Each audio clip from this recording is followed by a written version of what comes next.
Today, we're going to make rhubarb crisp from the garden.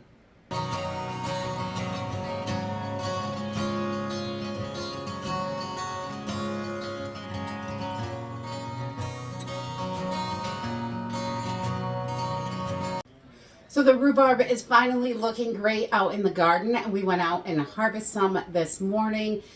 I just love rhubarb. It's one of those plants that's a perennial. So once you plant it and you get it going, it is going to come back year after year and requires almost zero care, which is something I love.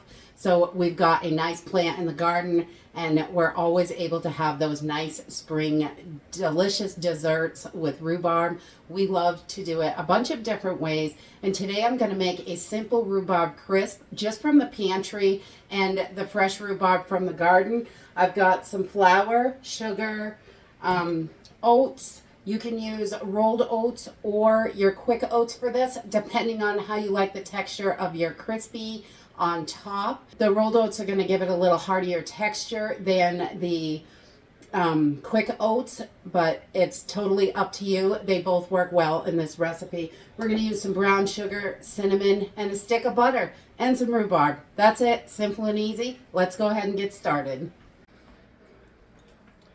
So this recipe is so budget friendly because if you're growing this in the garden, it costs almost nothing because it just keeps coming back year after year. I've just given my rhubarb a good wash, so it's a little bit wet, but we'll just wipe off as much water as we can. Not super important that it is completely dry. And I'm just going to cut these in about 1/2-inch slices. So we've got a bunch. And we're going to need, 6 to 8 cups of rhubarb for this recipe, which isn't too bad. A little more than a pound, I would say. And we just want to make sure we cut them through because they are a little bit stringy. Okay, so while we're cutting up our rhubarb, I just preheated the oven to 375 degrees so we can get that ready. And I've got about 6 cups of rhubarb here. And all your leaves, unfortunately, these are not edible, the leaves. These have an oxalic acid in them, and it is toxic. You can't feed it to your chickens either. You can cook them and eat them in very small amounts. They probably wouldn't hurt you, but they don't recommend eating them because of the oxalic acid in them. So these are wonderful for compost though. So we're going to take these beautiful leaves and stick them in the compost. So once our rhubarb is all chopped, I'm going to take a 1/4 cup of just regular all-purpose flour. You can use any flour that you like with this. The wheat flours have a little bit stronger flavor. And we want to get that all over the rhubarb. I'm going to get that covered in that. And then I'm going to add 1 cup of sugar to this as well. And we use the flour because the rhubarb releases a lot of juices when it's cooking. So that's going to help just give it a little bit of thickness. But we don't want it all sitting on the bottom of the pan. So I do this in a bowl. And we're going to use this bowl again so I don't waste a bunch of dishes. But we just want to get this coated with all that flour and sugar. And make sure that our any excess flour is on top of the rhubarb. I just pour it over the top because it's all mixed with that sugar and is going to make it absolutely delicious. All right, and then I have got a 3-quart casserole dish.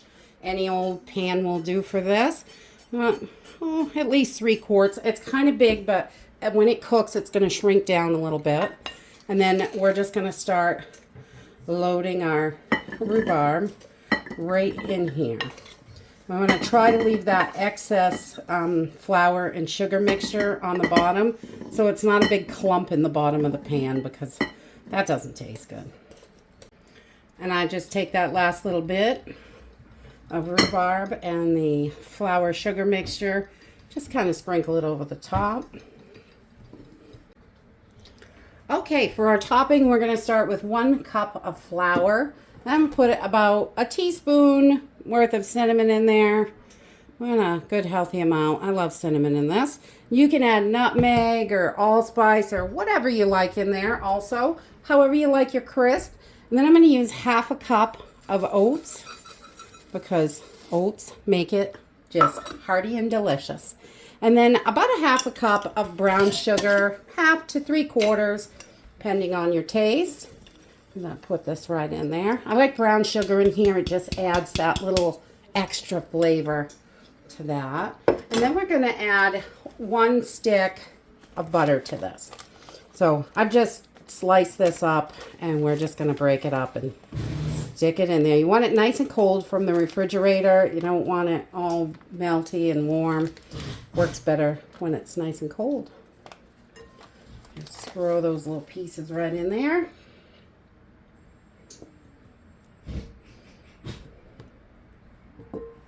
And then you can just mix this up. You can use your hands. You can do it any way you want.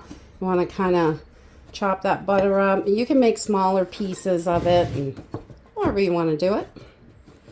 But this butter in there, oh, it gives it such good flavor. It makes everything stick. And oh, I love crisps. Apple crisp, pumpkin crisp, you name it. Rhubarb crisp. Love, love.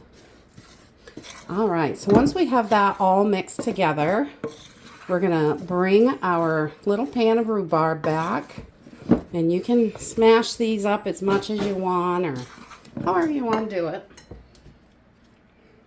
So I'm just going to add this right to the top. We're just going to start sprinkling and get it all over the place.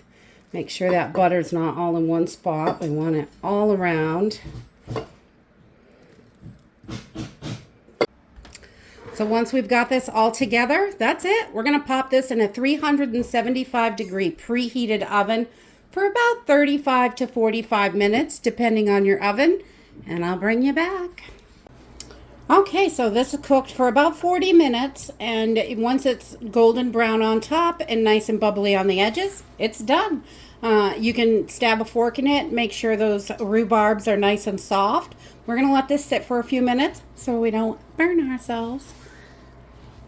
And that's it. It's so simple and easy to put together. If you love the taste of a pie but don't want to deal with a pie crust, crisp is definitely a great way to go. You can add other fruits to this. A lot of people do strawberry rhubarb. We like just the rhubarb. You could cut the sugar a little bit if you were using the strawberries in it. And also you can switch up that sugar to whatever sweetener that you like. Just change it out for equal parts.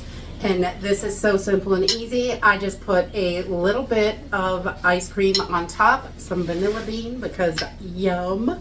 And we just love this. So simple, easy, fresh from the garden, and a little bit from the pantry.